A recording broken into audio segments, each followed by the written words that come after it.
Chapter 22, Lord Latimer's Ladies by Margaret Elin Schmidt and Dan McLaughlin. Brian and Iris confess feelings. The instant Alice had a goal in sight, she was off, out of the door with the confidence of a knight on a charging steed. Brian didn't feel so lucky. Aside from the metallic taste in his mouth, he was aware of a churning sense of conflict, some mix of emotions he couldn't tease apart and identify.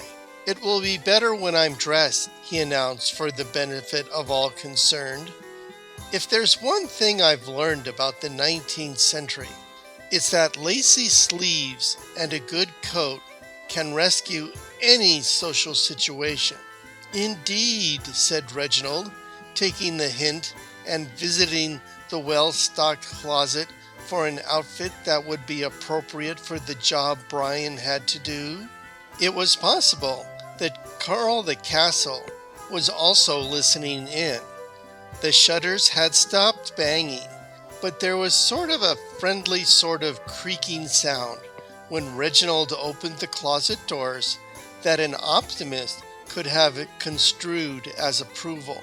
Brian had only the foggiest concept of what part of the castle constituted its ears, or even if it was listening to everything all the time.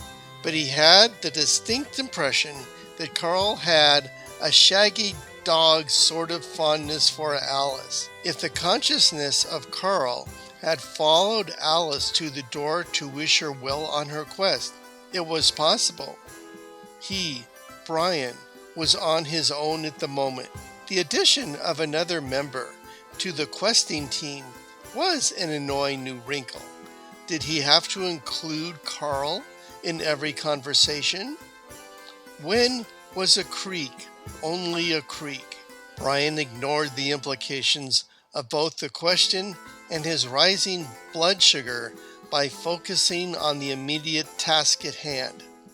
"What coat should I wear?" he asked, placing himself at the mercy of his valet. "You have the bottle green coat or the gray, my lord," supplied Reginald politely. 24 hours ago, Brian might have been tempted to try both on and maybe a blue one later, but he realized that playtime was past and it was time to be a grown-up. "The gray," he said as he looked in the mirror and decided that the green would be much too festive. Even more surprisingly, he had no desire to put on the green coat, hook his elbows, jut his chin, dance a few steps of a jig, and sing a chorus of "We Represent the Lollipop Guild." Somehow, that didn't feel appropriate at the moment. He was aware on some level that Iris would be disappointed, and disappointing Iris made Brian feel uncomfortable. Gray felt right. "The problem is," he said out loud to his reflection, "I don't want to do it." "My lord," the valet blinked in surprise, "you don't have to wear the gray coat. It's why I gave you a choice. You see?" "Not that." Brian waved a lacy sleeve at the man and heaved a sigh. "I don't want to have to put on a show for Lady Iris." "Ah," said Reginald, "but if I recall, you already had a great deal of practice at it." Brian shot him a quick glare. "I know, but," he said, and sighed again. He knew the difference, and possibly the valet did too. This time, he actually cared about the results. Would Lady Iris be angry or insulted? What if she thought it had all been some kind of big trick? He hadn't minded if she thought he was eccentric or weird. That was all fun. He didn't want her to think he was cruel or even careless with her feelings. And it was more than just wanting to amuse her as an audience. He wanted her to think well of him. "I'll have you dressed and ready in a twinkling," said the valet. "Thanks," said Brian, then remained silent for the remaining 10 minutes as Reginald assembled him. He was so focused on Lady Iris that Brian even forgot to request a fancy cape or walking stick, and when he found her in the music room, a room of good memories, which is why it seemed the room to look in, he found himself confronting his fiancée without any kind of prop at all. "Oh," he said, which wasn't a promising start, especially considering the time and consideration he had put into it. "Hello," he added, which was not that much better.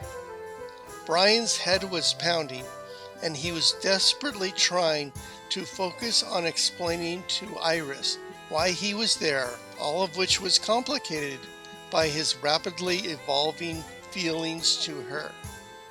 Iris said nothing.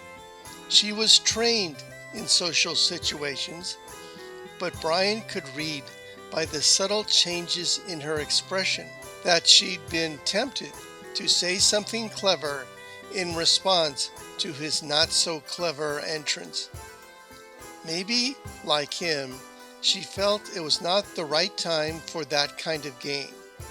She had been alone in the room when he burst in and jumped to her feet as gracefully as possible, but she looked considerably stressed out and far from her usual state of imposing, regal calm.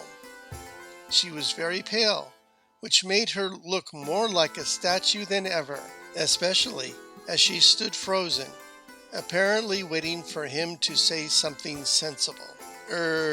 Brian said, and felt himself sweating and blushing, but suddenly it was clear what he was going to say.